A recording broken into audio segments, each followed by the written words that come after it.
ben hemen izleri kutlayayım birinci için. Erkeklerin bayramı için, bayramı bilen kutlayma. 23. fevralın ön yanındaki yıllarımız indiki heptanın bir neçe günlerinde 23. fevral oladı. Yaş nesiller belki bilmez 23. fevralın demeliğini. Ama SSR dövründe yaşayanlar, yaşı 45, 50, 60 olanlar 23. fevralın demeliğini bilirler.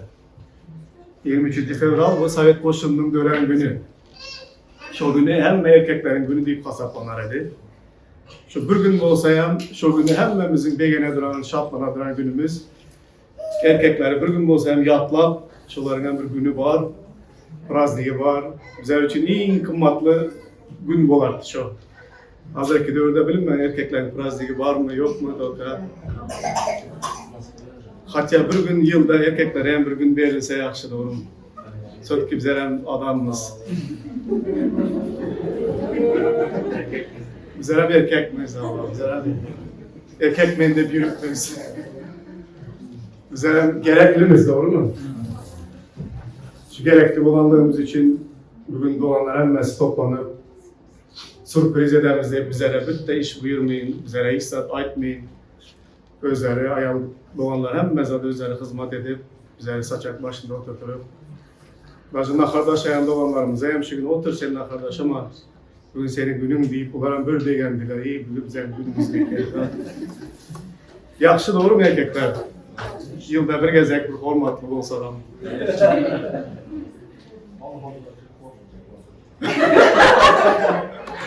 Evet, Kudaya şükürler olsun. Doğanlar köp dile gittim. Hep de başından beri sonra hemen güzel bilesler. Köplenç Aydam anamızın. Geçen heptedeki eden gürümlerimiz bitenden sonra pazar günü ötedi, birinci günden dile gelip başladım. Kudayım indiki hep de senin öz yıllarına neler aratacaksan. Senin sözlerinden neler paylaşayım. Köp fikirlendim aynaman. Erkeklerin doğulan günü olacak, erkeklerin günü olacak. Erkeklerin gününü götüre duran zatlar açsam ki, ya erkekleri kafayla duran bir zatlar açsam ki. Erkekler için ne mi açsam ki deyip köp fikirlendim, dile gettim Kudaya. Hepten içinde Kudaya erkekler için ne diyen olsa kitapta. Şunu sizlerle paylaşmayı istedim. Eğer kimdir birine acı batsa benden görmenler. Kuday aylanı bunu kitapta. Benim sözüme bens, benim yine oradan bens. Kimdir birini ruhlandırıp, bir ege kaldırırsa, götürse, ona hem şükür edinler. Umuman bu Basır'ın sözleyip kabul etmenler, Kuday'ın sözleyip kabul edinler. Sebebi erkekler bu arada Kuday'ın sözü ne diye dram olsa şu arada gürrün geçecek bunu. İzin veresler erkekler. Yine hey bak erkek, praznik ya buzlu diye gitmemler. Güvenen değildi. Erkekler hiç hem güvenen götürmedi diyemekler. Güvenimize götürülecek yerler yani var. İzin veresler de hiç giren olsam var da vakti. İzin verirseniz de vermeseniz de aydalan selam. Evet olanlar. Gelinler. Bizler обычно yankay dışımayalı futbolda hem özümüzün karar aldığımız asıslar boyundan başladık. 40 yaştan geçenler olsa vardı ki skorsam yok olarda, kempem yok. Prosti karar merkezinde öyle var, başka hissat yok bize. Bilemiz öz yazdayımızı. Şu 40 tane ötenler bir yere gelseler hem işe bizler geçmişe taraf, bizler de orada mumdaydı, bizler de orada mumdaydı deyip hem mezadın kaç duasını, özümüzün yaşlılığımızı, zatımızı yaklaşmaya yaxşı göremiz. Doğru. Hem mezadın hem geçmişte kalitesinin yaxşılığını fikir edemiz de doğru mu? Sağlamlığını. Bu kök taraflayı doğru yanında olanlar. Sebebi hazır elementar zatları alsanız da iyi içerimizin, elimize giyeceğiz zatların, umum eden vakti dünyada hem mezadın kalitesinin düşüp var oturan, gün günden kvaliteti düşüp oturan her bir zatın. Kalıverseyen obada, o yaşap gelenlerinizler göresler. Şu dövrdeki iyi içen zatlarımızı özlediğimiz doğru mu? Ben her gezek magazine giren vaktim, tavuk döşü almaya giren vaktim, şu Özümüzün evde bakılan tavuğun göğsünü yesin gelir de. Tavuğun göğsünü elindeyse elin birbirine yapışık aladıran nemesi var özünde. Ayrı tümdür tutusu. Giresen pakta yiyen tek, ya böyle kardon yiyen tek, tavuk göğsüler. Yok, istivar öz mazası yok. Yadımızdan gitti o kvalitetli zatların, produktalarına gücü tamamıyam, adıyam yadımızdan çıkiler yardayda. Şonda bu dövrde yaşıyoruz. Hem mezadın kalitesi gitti, içe düşmek bile, pese düşmek bile. Kalan zatlara ayrı oturmadan veremez olanlar. Şu bu Katar'da ben bugün adamzadın kaç situasının ne derecede pese düşüp geliyor oturanlarda gördüğün etmek istedim. Bu sayın asobinde bugün ben erkeklerin, kaliteli erkekler var orada bugün etmek istedim. Kaliteli. Kvalitetli erkekler, kvalitesi düşük, pes olan erkekler var orada. Ürün edemem. Kalitenin büyük, kaliteli değil. Erkeklere baka verecek olsan, nekil erkekler kaliteli erkekler diye vaydıladı. Mert yiğitler var orada. Mertlik deme, o baradan ürün edemez. Mertlikten evi kılıç götürür vuruşa gidip birini kelezle almalamaz. Köp mertliğin. Başka taraflarda hem adamın mertliği olmalı. O barada ürün edemez. Kalıversen doğanlar yaş vaktinde bizler bilen bize karılar ayrı bir etki, özümüzden görüp şayet olanımız. Bir kızına saçak gelse, bir kız sonra gelse, yiğidin adını soruysa. Adını sorandan sonra ataynesini soruysa. Hukumeticini, neredenliğini, kanlılığını, ne için soruyorlar mesela? Kızımı kime inanacak mı? Kime durmuşa çıkacak mı? Yiğitin kalitesini soruyorlar. Kalıyorsa ya, her kültürde, her kili bu hakikaten bu yiğitin kalitesi, kanlılığını bilmek için özlerinin usulları var benimle. Bize eşlettik yaş vaktlarımızda. Yiğit üylenecek olsa, inatasına üylenemez atlattıysa ona anayla üylenesen. Her tabi tut alacını kopara getirip hövlü de koyup eline elbette tuttan baltanıyan verip şu balta bile şu taraşanı yarı tutu böleklep, yarı versen böleklep, yakar da yeri. Şu tutu yarı bilsen sen üylenmeye tayar, senden güzel çıkacağını bileyken. Eğer şu tutu yarı bilmesen sen öyle üylenmeye yani senin münasip olmaz. Yani senin hakkı yetişen, hakkı kemilleşen yetişemez. Eğer şol noktaya nazar bilen bugün, şol ölçek bilen ölçenip, her bir kızına saçağı veren yiğidin kimliğini bağlayacak olup, hazırki dövrde tut yardırtacak olsan, onda köy kızları ersiz kalar ediyor. Hazırki yiğitler baltanı nereden tutup kan vurmasını bilmediğinler var.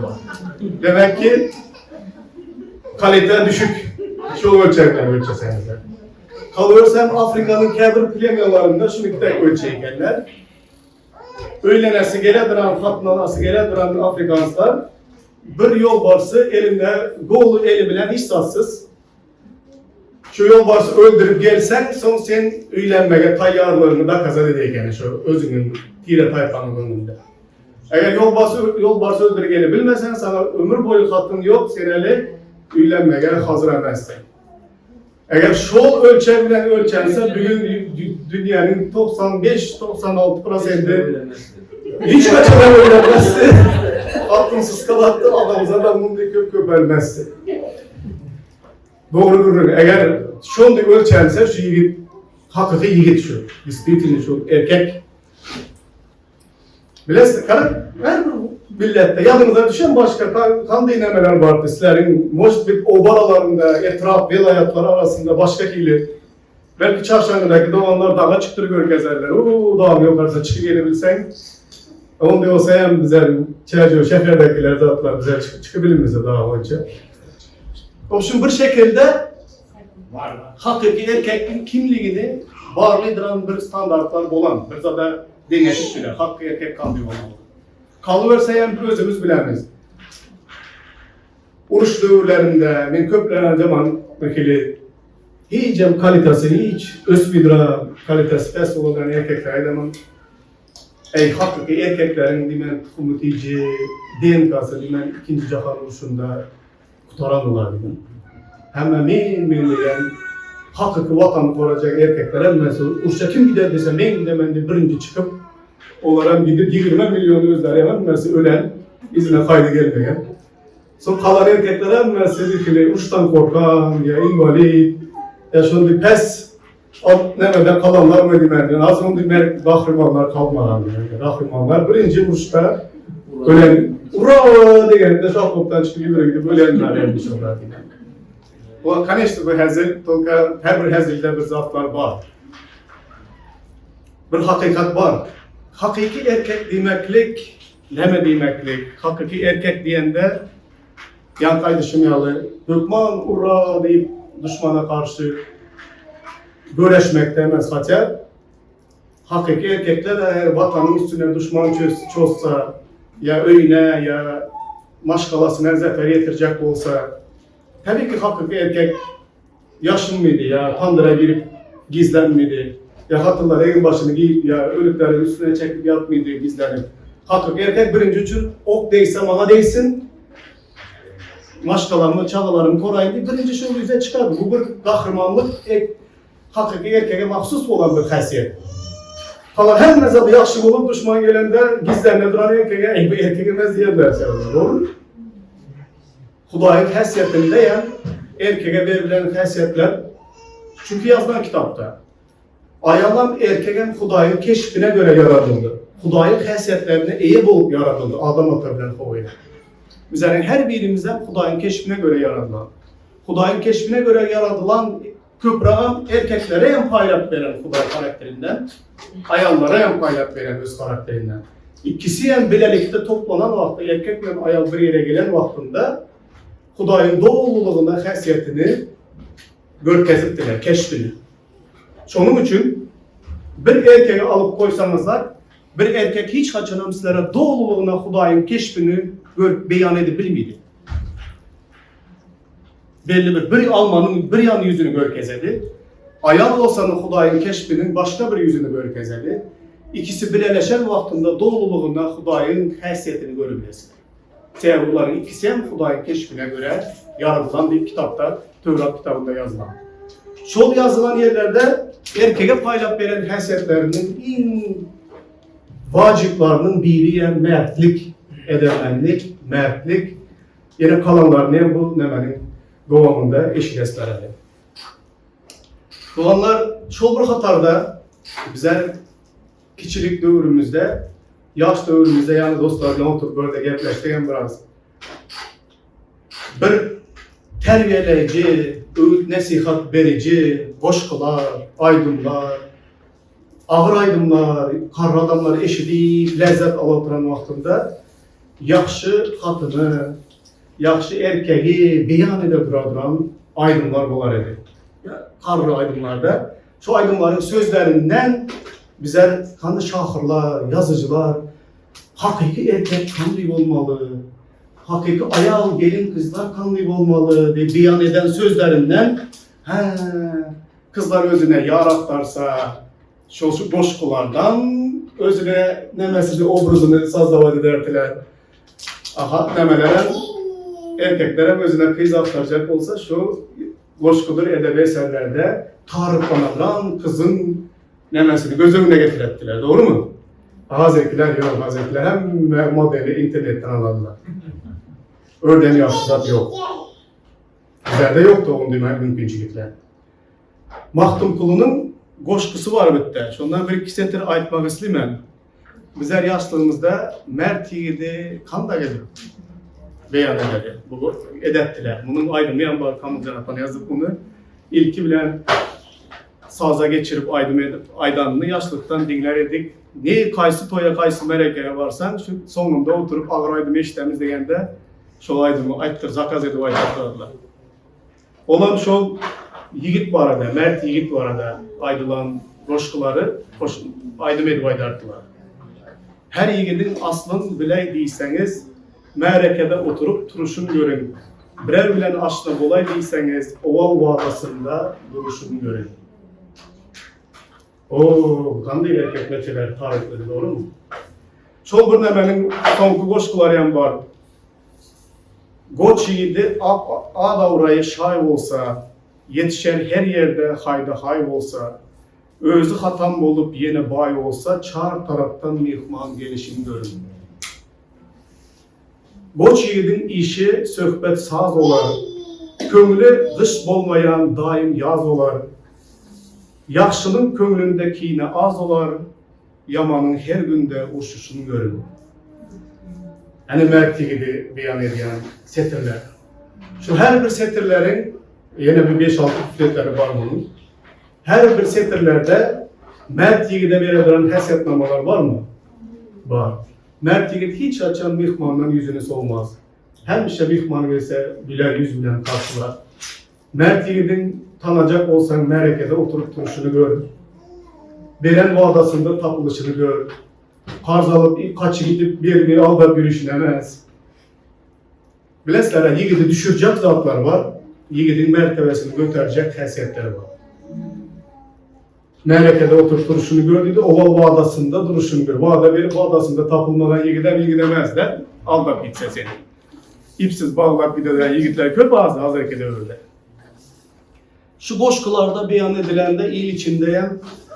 Başka hiçbir yerde Yiğit vardı demedi. Yazılanını bilmeseler hem şu sözlerden ayrışattılar, doğru mu? Mert Yiğit olsa şunu olmalı.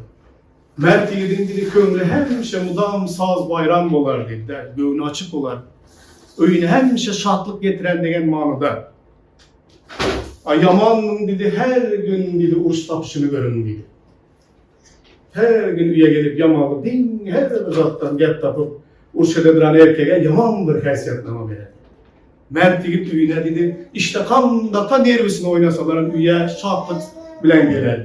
Öyle hemşe şartlık bayram, göğün göterici bir atmosferini yarada duran adamın erkek olar. Hatun emersiydi. Köpem bunu hazır. Azamata söz versem Azamat benden hem köp boşluklar aydar. Özünün yazanlarından var mı erkekler var? Tazasından olsa bir tayt ha?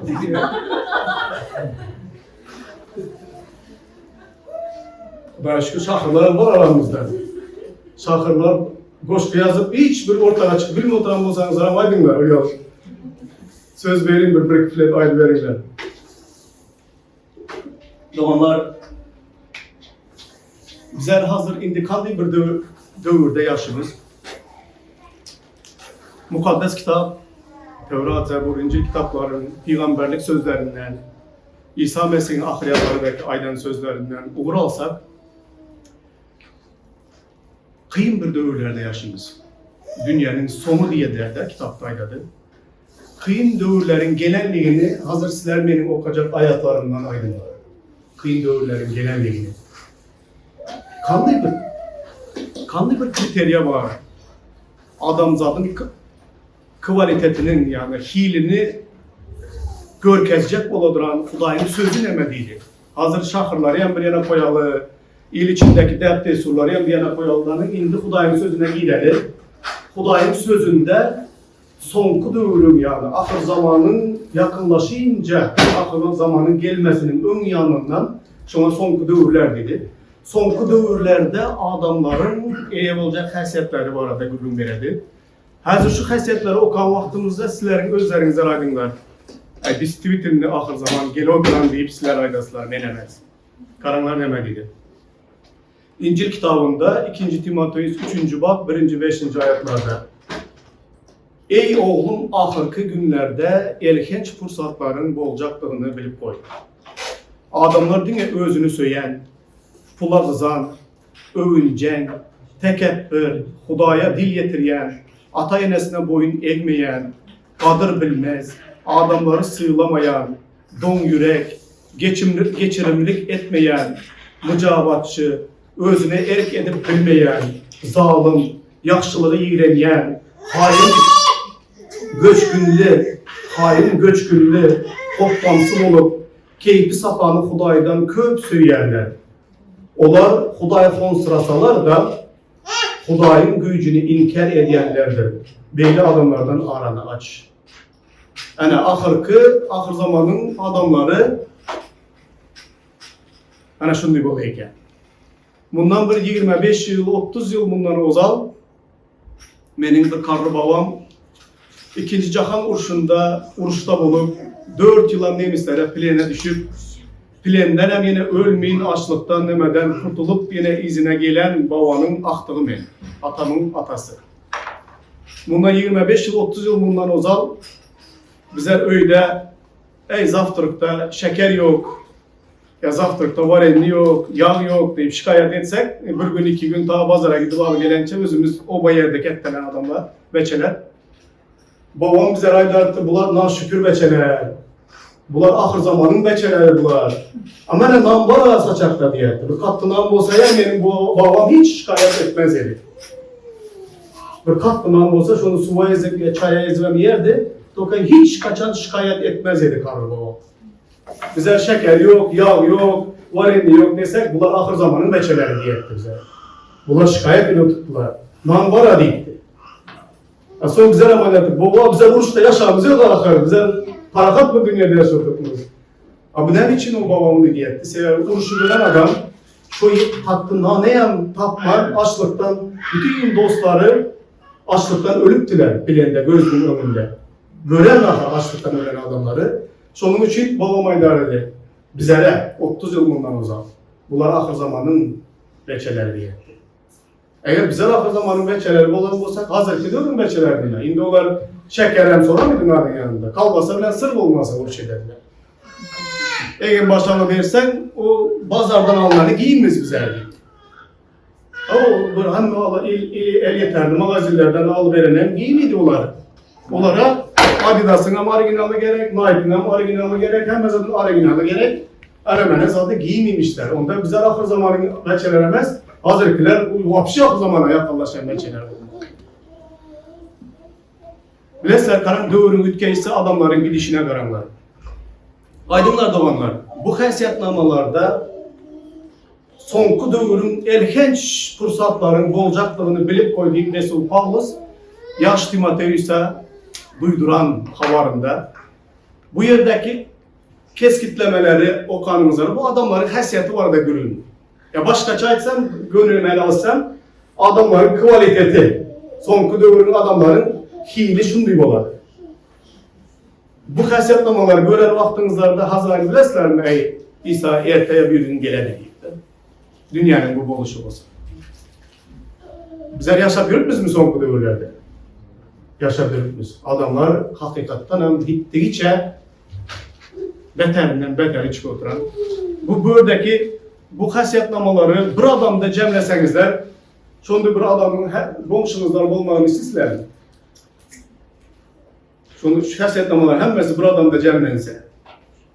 Ya şundaki haysiyetnamalı biri bilen durmuş biri de yaşayacak olsan da özak gelemez olmuş. Yazık o yani. Özürcü de özak şunu yaşayışın. En yaman şu haysiyetnamalar hemmesi senin de cemlenen bu olsa. Onda sen ahir zaman getiren adamlardan olasın özüne. Katı bir kıyın bir fırsat var. Şu kıyınçılıklar içinde doğanlar, şu kıyınçılıklar içinde hazır bize kaliteli bir erkek adamın gururunu ederiz. Adamın, erkek adam. Ayarlar bu arada bugün gurum yok. Ayarlar bu arada eşlesinizler gelse erkekler 8. Mart günü gelmeyin. O günü tok ayarların gururunu ederiz. Bugün yine bir kapalı olmayanlar var peki. Tok erkeklere nöbet yatan güzel oyunumuza değil mi? Ayarlar bu aradaki gururunu 8. Mart ederiz. Bugün tok ayarlara zat demenler. Bunun bizler var da diyor. Bunun bizlerin günümüz. Bizlerin prazimiz. Bu onlar yaman bir, kıyım bir mesele. Yani kıyımçılıklar içinde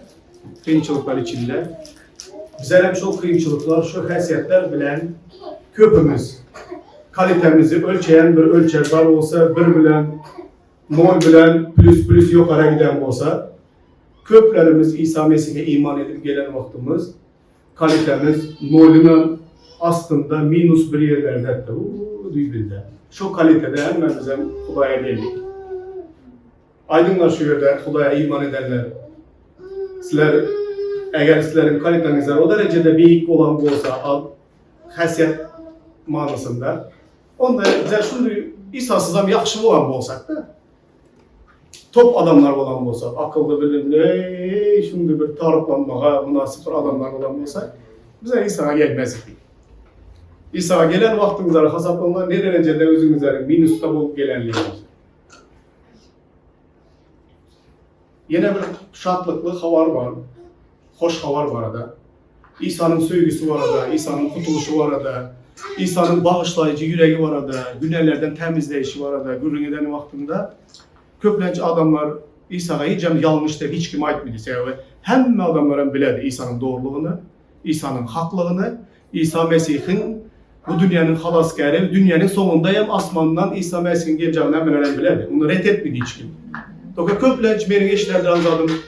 Özüm denim olsa ay dostu diyerdi, özümden kiçiler eke diyerdi. Özümden onlar üke diyerdi. Bizler dedi, bizler günahlı dediler de.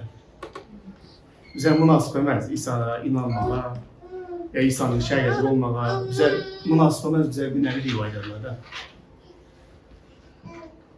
Şu günahliliğin için İsa sana gerek. İsa etti. Kesel adam dedi Lukman'a merkeşik çeker dedi. Sağdın adama Lukman gelemez. Kesel adama. Bu demek bilen şu kalitesi minusun aslında olan adam, günahın içinde yürüyen adam, en sonki günahkar olsun. Şu adam, şuna İsa hemmeden kök gerek. Son yine bir yaxşıza qaydadı İsa. Kimin günahı kök bağışlanan olsa, şunun söygüsü hem köktür dedi. Bu misalı kanday duvaydan bilesizler. Az ben Rozi'ye $100 pul vereyim. Aliyeke'ye $1000 pul vereyim karzına. Son ikisi hem karzını töle bilmegenden sonra ben bunlar ikisinin hem karzını geçemem. Töle bilmediler. Şuları ikisinin kaçısı beni köp söyler. Aliyeke'nin onun ise köp söyler var hani. Rozi'nin kakar hem gelir Aliyeke'ye. Ne geçti daha? Toka bilmese öyle, bilse kakar gelir. Kimin günahı köp bağışlanan olsa, şunun söygüsü hem neler rivayet eder İsa? Köp değil. Kızıklıya da olma. Şunun için günahliliğin için İsa'nın yanına gelmekten korkma. Sonra yine bir zada fark ettim ben. Bilesizler, dünyanın hem dinlerini güzel öğrenemiz. Köpümüz başka dinlerin içinde yürüyen menemşoların biri. Namaz okuyup yürüp, benim özüm başka bir dine değiştirip yürüyen adam. Toka hem dinlere izüçer eden vaktimizlerde dinler sizlere şu zadaydı. Özünü gidip temizler, kaliteni çiğne yukarı götürürsün, normal adam olup özünü temizler. Ondan sonra geldanın ana bu müddet tüsürler yerine getirmeye başladı dinler. Ama İsa bile tapavuklu yeri şunda en büyük tapavuklu. Ya başkaça bir zalaysan, eğer bu adam kanalizasyona yıkılan mı olsa şunu, isli, bakteriyalı bir yaman bir yerde güneş şu bilen dengeçtirin. Kanalizasyona yıkılan adama kan dedim seni aydırsan, özü çıkıp bilmen oturan örden. Sen şu örden çık özün, git evin başına almaşla, duşa düş, yuvun, üstünden hem düzük is gelsin. Ondan sonra geldanın bana secdeli başla diyen dinler bunu aydadı. Ama İsa Mesih'in tapavudu. Sen kanalizasyona şu durmalı oturursan, eğer o kanalizasyona çıkmağa senin gücün hem yok. Hiçbir şansın hem yok özünü çıkarmağa. Yen senden şunu tutup, İsa seni şu kanalizasyondan çıkarıp, seni duşun tekine sokup, temizler, sana taze elin başı giydirip, gel benim oğlum, gel benim kızım deyip bağrına basadıran İsa. Eğer şunun tap olduğunu gören adam, İsa'nın adamzada buladıran. Şunun için ona halasker diye yuvarladılar. İsa'nın özü emayetti, ben dünyanı hüküm etmek için gelmedim, ben dünyanı halas etmek için geldim dedi. Hüküm edemen dese bizlerin hemmemizi şimdi paçka bilen toplayıp, bütün dünyanın adamını dözakın törüne zınmalı. Hani hüküm şunu aydadı bize. Sebebi bizlerin hemmemiz günah edip, kulağın şofratından mahrum buldu. Eğer halas etmenin olsa, şu kanalizasyonun içinde etmeniz bitti zadımız var her birimizin. Ulan gel elinden tutayım İsa, ben elinden tutayım, beni çıkayım şuradan. Beni temizle, beni arastılar. Boluşum tek İsa'nın yanına gel, Ondan son ol seni günelerinden temizleyişine özün kara otur. Sen özünü güneden özünü temizler bilmişsendir onlar. Şunun için kitapta şunday zatlar yazılan. Karanlar. Kim İsa Mesih'e değişti olsa, şuna göre de kim İsa Mesih'e değişti olsa, o terze mahluktur. Terze yaratılıştır. Könesi geçip gitti, indenmesi terze olandır. Yani minusta duran adamlar İsa Mesih'e gelince plüse gelirler. Terze bir yaratılış. Ya başka çaydan vaktimizde minustan terze bir yaratılışa getirseniz şu kesişen yeri var ya şimdi, şu noyla gelip duraslar. Ondan sonra İsa Mesih hayatı bana kulak asıp benim sözlerimle yaşamaya başlasan, minusa gitmişsen ne bir şey sen gidin, plüse gidip başlaysan. Demek ki senin kaliten ne bir şeydi başladı. Göterdi başladı. Öz özünden göterir miydi? Benim diğer tamam benim kaliten göterirsin diye. Onu göterir miydi? Kalite İsa Mesih'in sözlerine kulak asıp ondan öğrenip onun bile yaşa başla. Onu tanı başlayan vaktinde seninki asasta yani minusta gelen adamın plüse gidip başlayışını menslere aitmek gerekmez, özünüze gözlerinizden görüp elbise. Bugün bizleri mümlet adamlar bizleri görediler. Bugün olsa erteden görü başlaydılar. Bilesler, şu adamların hemmesi şu dereceden gelip İsa Mesih'te təzə bir yaratılışa, təzə bir adam olanlar var. Benim gözüm şoların birincisi ya, eriveli değil. Kanalizasyonda ben elimi uzatmaya yağdayım, yok yerden İsa Mesih beni tapdı. Benim yaşlarımda da bana şu beçeden yaxşı zat çıkar deyivəm hiç kim inanmıydı. Öz enatıma inanmıydı, şundan yaxşı bir zat çıkar. 18 yaşında olsam onun işi din getirmek olur bu beçenin, bundan yaxşı zat çıkar deyip yakınlarım bile enatam inanmıydı benim geleceğime. Hazır benim klassdaşlarımı dosyalarından görseniz aylar senden biri bir pahalı eğer bunlar diye fikir etmendik. Ya senden biri yaxşı bir ata olar diye fikir etmendik. Senin öz-özlerine inanmıydılar. Atamışda inanar yağdaydı emestim. İsa Mesih'in merhameti beni çoğu minustan taptı da gittiği çepilislara çıkardı bundan böyle. Sizlere hem çoğu bir merhameti görkezmek istedi. Karanlar doğanlar, minustan plüse gitmek için yine ne mezatlar olup geçmeli. Huday bize öz ruhunu verdi. O bunu kayıtadan kul olup korkuda yaşamamız için de eysem onun perzentleri olup mukaddes ruh arkalı Abba Ata deyip çağırmamız için amal etti. Mukaddes ruhunu verdi. Bize Hudayın perzentleri oldu. Hoş haber şundan ibarettir doğanlar. İsa'yı dedi, kim beni kabul edip adıma iman etse, ol dedi Hudayın çağaları olmak hakkını aladı. Şol adamın içinde Hudayın mukaddes ruhu mesken tutadı. Başka çayda olsa Hudayın özü gelip bizlerin yüreklerimizde mesken tutadı. Şunun için bizler taze adam olamız. Öz gücümüz bilenemez. Şol mukaddes ruh bilen doğulan vaktimizde bizler Abba Ata deyip, Abba Ata demek, ata canım, Orusça papuçka demek anladı.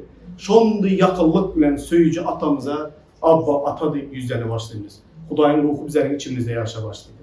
Siz oğlu kabul edileniniz için Huday özünü Abba Atam deyip çağırayan oğlunun ruhunu bizim yüreklerimize iyi verdi. Şunlukta siz indi kul der de Hudayın oğullarısınız. Oğul olsanız indi Huday sizi özünün miras düşeri edendir. Doğanlar yine bir yaxşı bir zat. Minus'ta yürüyen vaktimizde, şu günler içinde yaşayıp yürüyen vakti bizler özümüzün kimliğimizi, nereden gelenliğimizi, kadir kımmatımızı, bakamızı bilmeyenliğimiz için bizler şu yağdaya gelip yürümüz adamıza, günlerin içinde. Haçan da İsa Mesih'i tanıyan vaktimizde, onun ruhundan doğulan vaktimizde, İsa Mesih bizlere öz ruhunu kuyan vaktinde bizlere gökteki yaradan atamızı tanıyız. Atamızı tanımak bilen indi kul emezlerin yeri göğü yaradan Hudayın oğlu kıyızı olmağa başlarınız. Ondan sonra bizlerin özümüze veren bakamız götürüledi. Sizler böyle şu vakitleri gördüğünüzde bir padişahın oğlunun layda, nemede bulanıp yatanlığını, ya köçede, urşedi, dava edip yürüyenliğini, ya bunlara bulmaz yerlerde oturup turanlığını gördünüz değil mi? Padişahın oğlunu. Padişahın oğlunlarda dursun, böyle atla orayla bir büyük işgallerin ya barlı adamlar, oğlayan yiyen nevşet miydi? O yerlere var mıydı ki? Özünü nevşetecek olardı hemşe. Cemiyet onun yerlerden saklayacak olardı, ayrım saklayacak olardı. Özünün kimliğini bilmegen, ya yitirmegen, hiçbir zavlı olmadan, ya özüne pes baka verip yürüyen adamlar neydi böyle batarsa şunun içinde yürüyen, sevaplar özüne baka, şunu pes baka verip koyanlar özüyle yürüyen. Şunun için aydadı, kullamaz. Sizler günahının kuludunuzlar dedi İsa. İndi sizler benim çağlarım oldunuzlar. Gökteki atanın oğlu kızı oldunuzlar. Öz bakanızları bilinler, sizler kımmatlı bir zat. Şu kımmatlı bakanı bilenden son bizler hakiki erkek, hakiki ayal demek olmalılığını öğrenmeye başladığımız o anda. İndi karanlar. Yankı adamlar minusla yaşap yürüyen adamlar. Günah bilen zayalanan adamlar. Kalitesi o kadar kıymeti o kadar düşük olan erkekler Hudaya gelenden son, Hudayın yıllarının bir ağzası olandan son, İsa Mesih'ten öğrenip onun sözlerine boyun bulan adamlarda emele gelediren haysiyetler. Şol adamlara yığınak yolbaşçıları saylanan vaktinde, şol adamların içinden şu kriteriyalara göre saylanırdı. 1. Timoteus 3, 1-7. Bu yerleri köp gezek okadınızlar. Yığınak yolbaşçılarını saylanan vaktinde cik nemşettik. Şu doğan yığınak yolbaşçısı olmağa münasip mı yok mu deyip hemmesini baştan geçirdik şu nemelerin. Həsətlərin, həsətnama verdik. Yerinler bunları okarlar, karanlar bu adamların kıymatı kandı. Kim yığınların yolbaşçısı bolmağı yüreğine düven olsa, asıllı işi ımtılayandı deyip, aydılan söz katı doğrudur. Şuna göre de, yığınların yolbaşçısı mühinsüz. Bu sözün manasında ne düşünüyorsunuz? Hiçbir kemsiz. Ömründe dine bir gezek öylenen, her zatta özüne erk edip biliyen, pəximli, avraylı, mihmansoya, öğretmeye okuyuplu, şerava hövesçen del, zalim del de mulayim, dava cencelden kaça duruyan, pula kızmayan adam olmalıdır.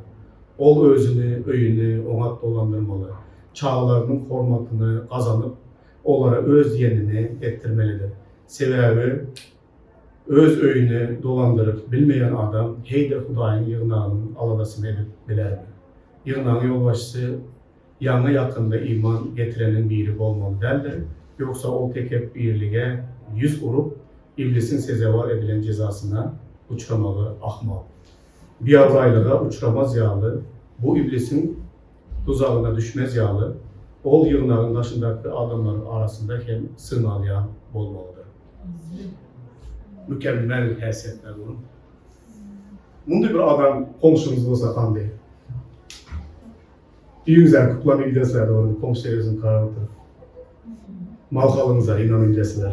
Komşular var, özellikle. Yani birinci oka yerimizde komşum olsa, üyüne 10-15'te kukur gitsem, dağıt birine komşumuz oluyor.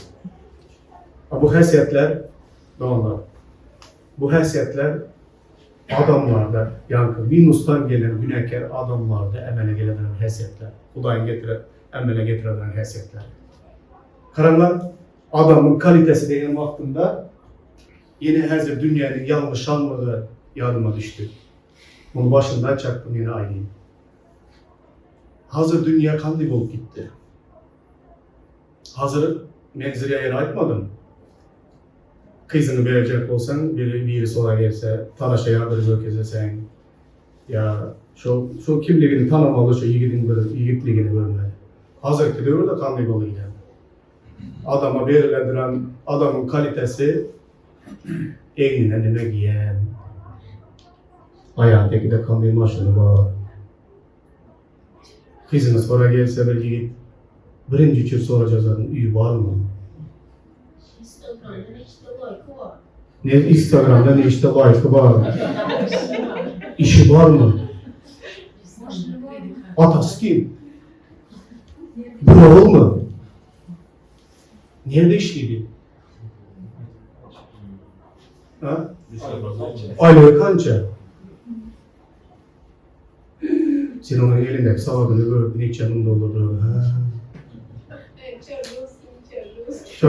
Çardos kemez mi? Kimlerden? Hani kalite. Okulu mu yok mu? Kanaka pasporu var diye mi gözden? O hazır vapşı popüler. Bu kaliteye girer mi? Adamın kalitesine girer mi? Bir Samsung'a yan Adidas giydiysen ayağına avarsın. iPhone 13'ünü al. Yani telefonu kanaka hem de soruydular. iPhone 13 ve 12 bir elimde kanarlar var. Ring bulmayan adama yankı, daştan yankı zotları giydiysen kalitesi bir kalitesi götürdüm der yankı. Yani dünyanın birine bakar. İçinde onun adam mı o? Birinci. Manyak mı o? Kızımı alıp şu bir baktıydı bilen mi? Ya benim kızım da kızıl günde bitti onun maşınında. Şu yankı Porsche mu yani nemesinde. Ona adamların işi yok. Yani dünyanın adamların kaç situasına karacak olsa, hiline karacak olsa dünya mundikaydı. Yolbars öldürebilen mi? Ona bildiğin yolbars mertliğem gelemez ona, vefadarlığım gelemez. Umuman aydan vaktinde vapşı, dünya vapşı, gitti dünyanın kırışası. Bu yerdeki bir garibanın oğlu olsa ya, halal bir hizmet bilen kettilen biri olsa ya, koy onda iPhone'u olmasın hiç. Koy onda maşını hiç kaçan olmasın. Telefonu bile olmayan olsun. Çölde çoban mal bakıp yürüyen olsun. Tolka bu hasiyetleri olsa. Mühimsiz, ömründe bir katını söyediran, bir gezek öylenden istidiran. Her zatta özüne erk edip bileyen, mehrebli, avraylı, mihmansıya, açık gönüllü, şeraba höves çekemez, zalim emez, mulayim, dava cencelinden kaçabır adam, pula kızmayan, öz öyünü yaxşı dolandıradıran. Bunun bir adam olsa benim iki kızım var, bir ana bu kaliteli, ana buna göre sayılmam. Kızım ana şuna ben şu bilen yaklaşıp yürümden degenden getiriye ben bir göreyim. Bana atası hem gelemez, malı ülkem gelemez, elindeki iPhone telefonu gelemez. Ana şu kaç doları var olan yiğit olsa, al kızım, ben seni ata bereketinden bereketli. Kalan hep mezar bolar kızım. Bolar doğru mu? Karılar zireyre etmeler, baylık koy, elin kiri diller. Bugün yoksa ertebağ. Ertebağ olsa bir gün yoktur. Samsık oğullara baylık koy istenen 3 günde tozadır. Mal mülk koy istenen, maşın versenen ertuğlarına. Akıl olmasa bitti. Ama dünya özünden gitti. Onun için dünyada yankı kvalitet, hili degeninde yan nime diyeyim soruyorlar hazır. Kaç kriteriye göre bir adama bunun kvaliteti büyük ya kvaliteti pesti ayrı. Kriteriye yok. Yok dünyada kriteriye. Dünyanın kriteriyası yankı benim aylarım size. Sakal olsa yan bayım oğlu yapıyorsun. İki sözü biriktir bilmezeye üstünde krasivi kımmatlığa tutkası olsa çok yapıyorsun. Zor yapıdıranlara yok söz. Olar oturmalıymışsın. Buradan işte olar bayamaz. Sakal olsa yan bayım oğlu yapıyorsun. Dili yok o sen yaptığında oturarsan işte sabahlar akşam. Alacım yok. Dünyanın belediren bakası bu doğanlar. Ama kriteriyada Huday aydadır, anamın değil adamlar. Torkamın değil bol adamda hiç kaysiyen mühim söz yani bol olmuyordu kemsiz. Bu ne mi var da görünmüyor oturan? Bizlerin her birimiz şu bulaşık günahların içinden tövbe edip gelen adamlar, günaha yok gelen adamlar, vaktin geçmeli bilen şu derecelere gelen hasetlere. Şunun için aydılar, terze iman eden bir yılına ulaşırdı koymalar o özünden gider diye patlamıştı. Onda yani o hasretler yok. O özünü bir nöbet şu dedi başladı. Özünde istediği pustoğu için, dolayı özünü kimdir bildiği fasa verdi başladı. Onun için terze iman eden koymalar dedi o dereceye. O dereceye gelsin, pişsin. Ondan sonra koyunlar. Torka yürekten Mesih'in Rabbim deyip ona kulak asan adamlar gelir şu derece. Kaç duvar Noel'den, yok Noel'den demez, Minus'tan büyük nokatlara getirir İsa Mesih. Getirsin doğanlar, getirsin. Bize dünyanın kriteriyaları bilen yaşamalı. 8. Mart'ta gelinler ben aydamam. İlk oğlum Mama diye gelinler istemem. Atası olarak. Gelinlerin emri gelip kaysı kriterlere göre sayılmalısın. Oğulların emri de mi? 8. Mart dökman gelinler, hoş mu? Ya? Yok. Telpekle umur böyle heykellerine çıkılmasa yere böyle heykeller. Ya bir vakti. Yok o kriteriye göre emez. Olan dünyanın kriteriyası. Yaxşı kriteriyalara göre ayallara en zor kriteriyalar verilen yollar. İndi devam ettiremiz. Erkekler, erkek demek zaten sözün özüne ne? Erkek diyen vaktinde bize hem işe gördüğümüzler ne mezatlara önüz vermeli. Erkek özünün erkekliğini köp erkekler üylenenden sonra özünün erkekliğini bilir başlıyor. Eğer bir kili nemesi geledi.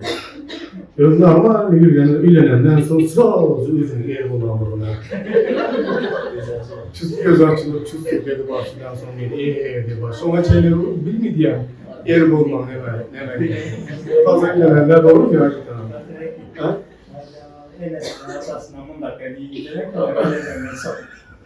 Şu dünyada var değil mi? Erkeklerin günü nasıl böyle yaman ağır yaman kıyın.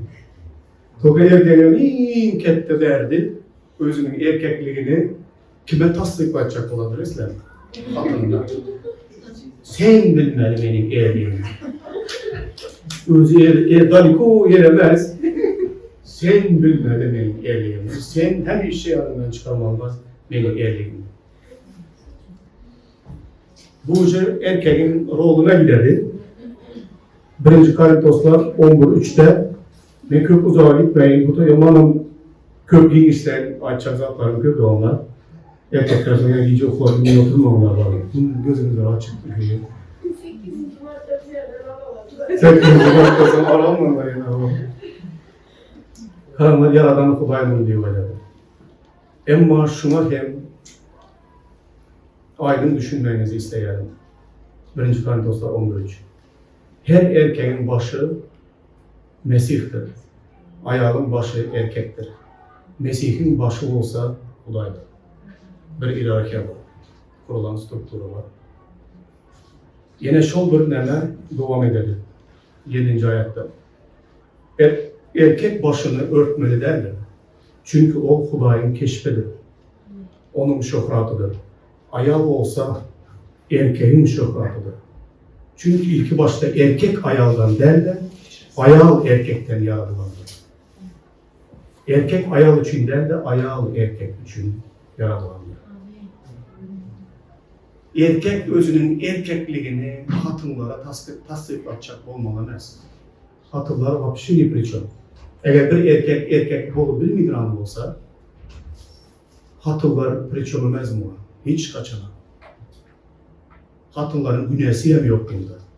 Köplenci erkekler geledi.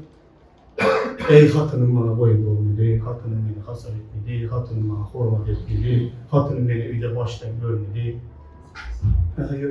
Hatında problem olmaz. Sen o sorağın problem olsun, hatından gözleme. Gördüğün içinden gözle.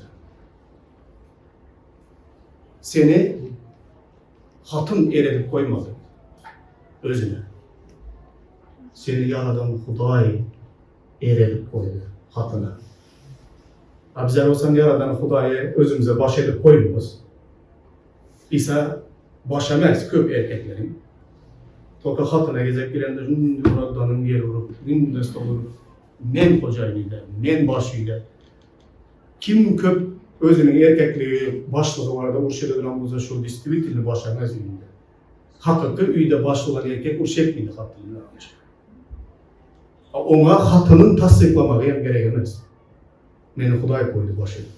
Sonun için ben baş deyip inanadı o erkek. İş onda da yaşaydı. Erkekler Huday özüne baş etmedi. Huday özüne baş etmeleri için hiyerarxiya bozuldu. Özde İsa'nın baş edip koymadı özüne danın, hatına olsanın zor bilen, güç bilen özüne baş edildirecek olan. Hatına göre bu erkekte yok İsa, başta olan tek. Ne kılık hesiyet var, ne söylüsü var, ne aladası var, ne vefalılığı var. İsa Mesih'i baş etmedik erkekte distribütörlüğü yok yankı hesiyetler. O hesiyetler olmayınca hatını min urup yencenin deneme. Peydası yok. Özünde İsa'ya başlı, İsa senin başın olmasa, sen son öz padişahlığını, öz gücün bilen dolandıracaksın. Beçelerini hem urup yenecek, hatını hem bir şey oturan yerine 40 kamçı, oturan yerine 40 kamçı, şonda edip hüküm sürmek istedi erkek. Bundan hem Yahudi. Eğer şonda edip zor zulüm bilen üyde baş mendil, başlığı saklanan erkekler yanınıza düşer mi? Kimin ağanızlardır, kimin dayınızlardır ya atanız, eneniz, gören olsanız da. Şu erkekler hakika baklayamaz. Yüzü gülmüyorlar. Bakalım işte onlar padişahlığını neme bile saklamalı, kamçı bile saklamalı, zor bile saklamalı. İsa'nı baş eden vaktimizde erkekler yaman yengildir. Yengil yöredesiler. Bu vazifemizler, yengil yöredesiler. Eğer İsa benim başım olsa, onda o beni tasdikladı. Sen başsen, sen erkeksen, sen benim oğlumsun. Hatınına, beçelerine baş olmalı, ben sana öğrenemem. Ben senin mertebeni kaldıramam, ben senin erkekliğini tasdiklamam, ben sana ne gibi baş olmalığını öğretemem. Hatının, beçelerin sana yürekten format koyup söylediler. Zor bilemez. Senin baş olmaktan lezzet alasan. Bilesler adam, erkekler yaxşı bilesler. Biri sana korkandan hormat etse senin için fiyat demez o. Eğer seni yürekten yaxşı görüp hormat etse bu yakılmı doğru mu? Oturasın gelir onu dövrelerde. Disiplin seni söylesene. Adam sevgiliğine söz diyememez. Adam sevgilinin hormatın varlığını duyadı. Yüreği bilen duyadı. Çüstük ededi adam. Ana bu üyde yankı oladı. O çiğinin hem işe oturan turan yeri aydın sazdır dedi. Yaman hem iyi işe oruç getiren de yine dedi. Mahtum Kulay'dan bu sözler. Bu hak sözler de onlar. Doğanlar kıyım bir mesela. Hazreti dövrde yanman kıyım. Toka mümkün zat yine Mesih İsa'da var. Mesih İsa'da şu hiyerarxiya bozulan vaktinde erkek alaşsız kaladı. Ama erkek hem işe İsa Mesih'i özüne baş etmeli. O yerden güç gelirdi. İsa'dan güç gelirdi. İsa'dan akıl payhas gelirdi. İsa'dan bereket gelirdi. İsa senin erkeklik, dostoyunluğunu, mertebeni götürerdi. Hatının önünde etmeli rolların var. Senin öyün başı sen. Senin öyün bakmak senin boynunda. Maddi tarafını, ruhu tarafını, hem hasiyetlerini, senin öyünün ruhu yol başçısı. İsa doğrulukta yaşamak için İsa'nın gücü gerek sana, onun kömüğüne gerek. Günahlardan uzak durmak için Hudayın gücü gerek sana. Bu zatların hemmesi İsa Mesih sana verirse, kandıp kiresler. Ben ayarlara sonra benim için en son ve birinci soralım olur. Yani birinci Timoteus 3:7'de hasiyetleri var olan erkeğe boyun bol mu İslam'ın meyyeti? Yaşamda yanıyor diyesler. Boyun bolaslar ha? Begene bolaslar. Erkekler özümüzün erkekliğimizi eğer erkeklik hilemiz pes olsa, onda bize nereye gitmeli? İsa'nın yanına gitmeli. Hazır bir kıyın bir dövür oldu. Bu günahın neticesinde oldu da onlar. Günahın neticesinde erkek bilen ayağı ilki başta Tevrat kitapta ne idi? Onlar ikisi günah ettiler, Hudanın şöhratından mahrum oldular. Günah edip Hudanın şöhratından mahrum olan sonra er ayağı arasında üydeki hocayın diyen oruç oldu. Nesilden nesile devam edilen bir nehletliydi. Erin senin üstünden zor eder, ağalık eder. Hatınan dedi, hem işe erine meyilli olarsa. Hem işe erinin elinden şu yol başçılığı alacak oladıran, içinde hem hatıların şu neme var işte. Günah ile ilgili. Ama yine de buna karamazdan Mesih İsa gelen vaktinde hem mezadı doğru dedi. Yine güç verdi. Doğanlar köplenç benden soruyorlar. Nemiş etmeli? Hazır şunu diyor bolu gitti. Erkekler erkek sıfatı var, erkek haysiyeti yok. Ayalların ayal sıfatı var, ayallık haysiyet yok. Gördünüz mü hayatta şunu? Kök doğru. Bulan şu günahın neticesinde bol bilen zat şu. Erkekler yanında talaşa yardım seni yaradılar, yol varsa öldürü seni öldürürler. Hatırlar, bir de nahar pişirip ki yumup yerler, öğünü spora vermeydi. Az şu dövür oldu. Haysiyet, erkek olmaklık bu dünya bir daş görünüşüyle beraber fizikski, bu erkekle değil misin? O cinsi boyunca o erkek. Yani erkeklik haysiyetleri var mı? Ayarlamış oldu. O arada son kette görebiliriz. Son oturuyor sana, men de hiç bakalım erkeklere mahsus olan gücem yok, bir içimde canımam yok. Hiç kaçan bir çözgüden çözü görmegen hayatında erkekler var. Kıyın da ya, minusu kâbirlerinki 5'te olsa kâbirlerinki minus 25, minus 50 geçerli erkekler var. Şolar oturuyordum.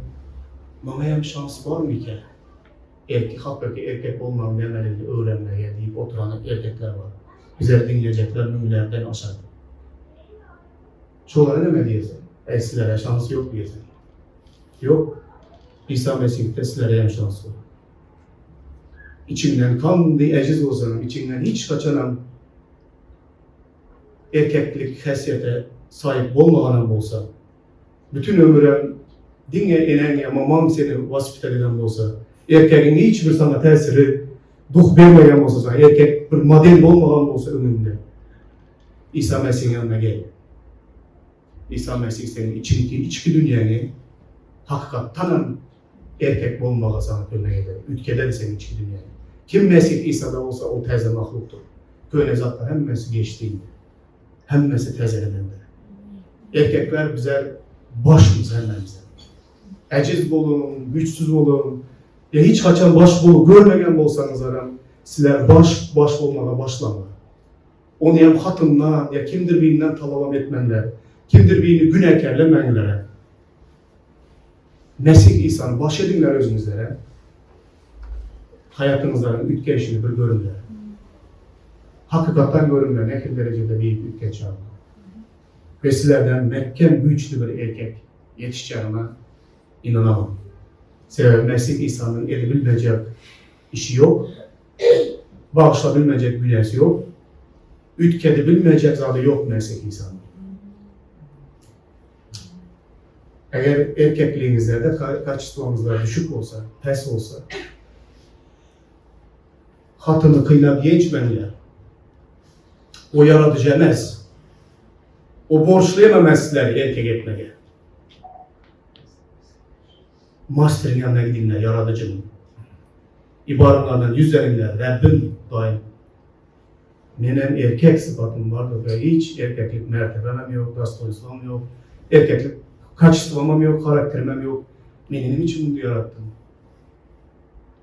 Bana güç ver, bana kömek et, beni ütket, beni bağışla.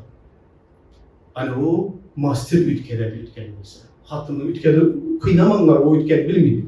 O borçlayamamaz ütketmeye. Hem hatırlarına yüreğinin en töründe eşit görsen hem mesela erinin hakiki er olmalarını istediler. Hemme erkeğe hakikattan erkek olmak istedi.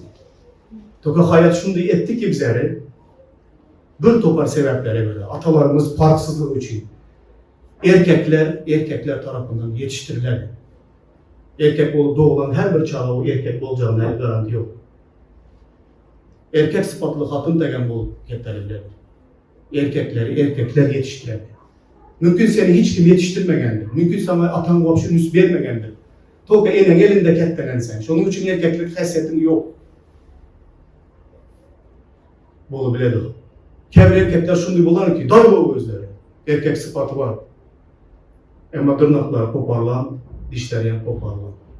Yolbas olsana, köt de yolbarsın erkeğin yani. Tırnaklarını koparsan, dişlerini koparsan o köt de pişik olardı o. Kuşu istiyor gelip pişiktek olardı o. Miyahki kuşka var ya. Kırık kucaklı yani. Şunu zaptı vardı. Tırnaklarını koparsan, dişini koparsan. Ne şeydi bile o şey. İsa'na ne diyorum? Köp erkekler dalmış, yaş vaktinde dişi koparlan, tırnakları koparlan. Erkek sıfatı var, hiç kaçan avaola görüne geldi erkeklere var. Hiç kaçan bir özünün kimliğini aktarıp bilenemez. Hakikaten erkek olmanın hiçbir tadını duyanamaz erkeklere var. Niye atası dövülük verdi? Ata taşla gitti belki. Ya ata alkaş, narkoman, birinin elinde yoksuz. Hiç kimsene bir dövülük vermedi hayatta. Sınan yerlerinde sen tur oğlum, sen erkeksen. Beni yanım arkamda ben. Sen başarasan, sen güçlüsen. Sen erkeksen deyip hiç kim belki kolla götürmedi hayatta. Şunun için hem şunday tanrı oluşunu, şunun neticesinde. Mesih İsa sana tam diye bugün duh veredir. Sen kulamaz. Sen benim oğlumsun. Sen ayak tekemez. Seni benim bahşedip koydum. Oğlum. Koparlan dişlerini çıkarama. Yolundan tırnaklarını tazaldan çıkarama. Hemişe hatının avavlamağına karşı oturan olsan, özün gidip avavla başlasan. Hatınına bir görsün erkeğin avavlışını. Ben hatının pişirdiği üye bir zatlar getiri başlaysan. Kaçan işsiz hatın pul bir yerde oturasan. Şu hatın pul bir yerde oturanlar, şu tırnağı bilen diş koparlan yolbarsılar şunlar. Bize dünya şunda gitti. O erkeklerden günesemez. Bu da daha genişlerini alsanız da erkeklerin önderliğini, erkeklerin erkekliğini elinden alacak şeytan var. Dünyanın sonunu şu bilen cennecek. Ak kara, doğru yanlış, durabilecek, sütun olup durabilecek erkekleri kırsa şeytan son yendi bu dünyada. Yenmek üzere. Şunun için bir toparı hazır erkekler, şunu iki tek erkekler göpeğinde oturan. Erkeklerin ne sıfatı var? Hakikaten erkeklerin bilmidiranlar var. Kadırda doğanlar, erkek, ekeler, ükeler. Elinize ilk bilene erkek olmak için Mesih'ten öğrenelim. Elinize verilen oğullarınıza da siler maddesinler. Hatının eline vermenler sen terbiye değil. Ata duh verirdi. Ata bezapaslısı verirdi. Ata gönlü dokluğu verirdi. Ata yıkılsan tur oğlum. Hayatta köp yıkılsan tur, kalk üstüne, videona eğilip. Ata bunu ne dedi? Atalık rolümüzleri bitten üstüne yüklenenler. Erlik rolümüzleri bitten üstüne yüklenenler. Bu da sizlere güç versin. Mesih başınızlar olsun. Ayağlı olanlar, erkeklere umduğu yaxşı zatları ayrıt onların mertebesini yukarı götürsem sizler kapak olmamlar. Mert yigitlerin ayağlı yürümekliğin yaman sozattı bu. Hakiki erkek ayağlı erlerinizler olsa, sizlerin baktı olsa, sizlerin yüzünüzler güledi. Arkanızda belki yükleyip getir hatırım deyip boyuna basıp götüre gidedi. Hem erkeğin hem ayağının yükünü götürme hem ağırdır. Erinizlere er olmaya yol verinler. Onlara hormat edinler. Çünkü de hatta yıllar gezer. Bizlere özümüzü erkek duyalım. Aynı ölmeye gerek yok doğanlar. Devam edemiz erkekler. Daha çünkü zatlar, erkekler toplanan da günün edemiz. Bugünlükçe bu kadar. Huday her bir erkeğin mertebesini düşünmesin. Düşünmedi Huday. Ve erkekler Huday'dan öğrenmedi. Mesih'ten öğrenmedi. Öğreninler. Gelinler Mesih'in kucağına. Huday'a benzer bereket versin. Amin.